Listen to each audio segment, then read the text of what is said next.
एक चीज बात सामने आती है कि जो रेरा है, आम जनता को बड़ी उम्मीदें होती हैं, मध्य वर्ग ने अपना फ्लैट में पैसा इन्वेस्ट किया होता है, ईएमआई कट रही होती है, लेकिन एक भ्रांति है कि बिल्डर सब कुछ मैनेज कर लेता है क्योंकि उसके पास पैसा है।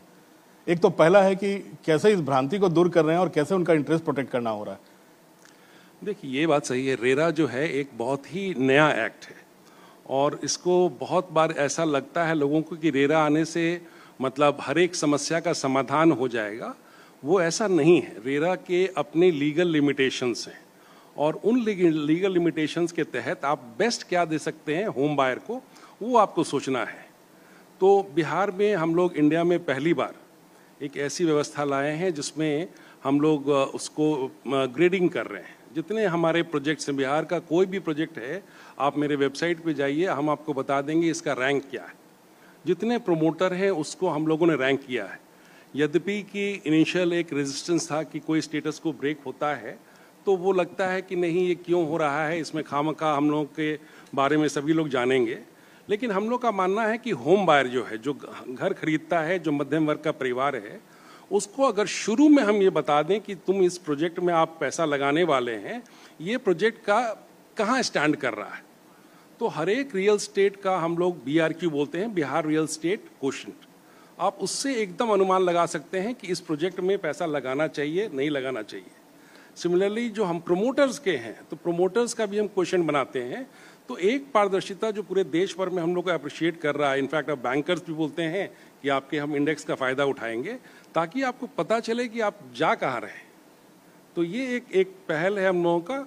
और बाकी तो जो एक्ट की जो बात है, एक्ट में हमको डिपेंडेंट होना पड़ता है पुलिस पर, डिपेंडेंट होना पड़ता है सिविल कोर्ट पे, डिपेंडेंट होना पड़ता है एक्सटर्नल एजेंसीज पे, तो वहाँ हमारे कुछ लिमिटेशंस हैं। लेकिन ये कतई नहीं है कि कोई बिल्डर रेरा को मैनेज कर लेगा, ऐसी कोई बात नहीं है। लेकिन इससे ग्रेडिंग से निवेशकों को काफी फायदा होता है जो घर खरीदने के लिए ईएमआई भर रहे हैं, जिन्होंने लोन लिया हुआ है। देखिए, अभी जो होता है ना, हम लोग का ब्लैक होल है। हम घर मतलब जो पेपर में फुल पेज ऐड दिया, ऐड दे करके हमको लगा कि अरे बहुत अच्छा बाई है, और उसके चक्कर में लोग डेप्थ में नहीं जाते हैं कि हो क्या रहा है। तो हम लोग बोलते हैं कि दो चीज़ आप जरूर देखिए। एक तो उसके रेरा रजिस्ट्रेशन के साथ एक QR कोड होता है। जब QR कोड को स्कैन करेंगे तो आपको एकदम क्लियर हो जाएगा कि उसका क्या डिटेल्स है, सारे डिटेल्स आ जाएंगे। और जब QR कोड के साथ साथ अगर आप रैंकिंग देख लीजिएगा तो कम से कम आप एक इन्फॉर्म्ड डिसीजन ले पाइएगा, जो अदरवाइज आप नहीं लेते थे। और उसके बाद भी जो हम लोगों ने रिपोर्टिंग की व्यवस्था की है, जिसको क्वार्टरली प्रोग्रेस रिपोर्ट बोलते हैं, QPR बोलते हैं, उस QPR के माध्यम से हम लोग हर एक प्रोजेक्ट के बारे में हर एक 3 माह पे डिटेल रिपोर्ट लेते हैं। और उसके फॉर्मेट्स ऐसे बने हैं कि अब कोई इधर दाएं बाएं नहीं कर सकता है।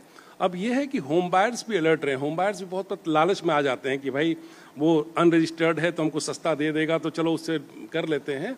तो वो लालच है, वही फंसाता है। वही आप लोगों ने शुरू किया था सुपर एरिया और कारपेट एरिया में अंतर करने का। हाँ, तो वो तो अब क्लियर है कि लोग कारपेट एरिया ही मानते हैं। और कारपेट एरिया के बारे में अब सब लोगों को मालूम है कि कारपेट एरिया क्या चीज़ है। पहले तो इतने तरह के एरिया थे कि अपना उसको लगता था कि 900 स्क्वायर फीट मिल रहा है, उसको लगता था कि हमको 1800 स्क्वायर फीट मिल रहा है।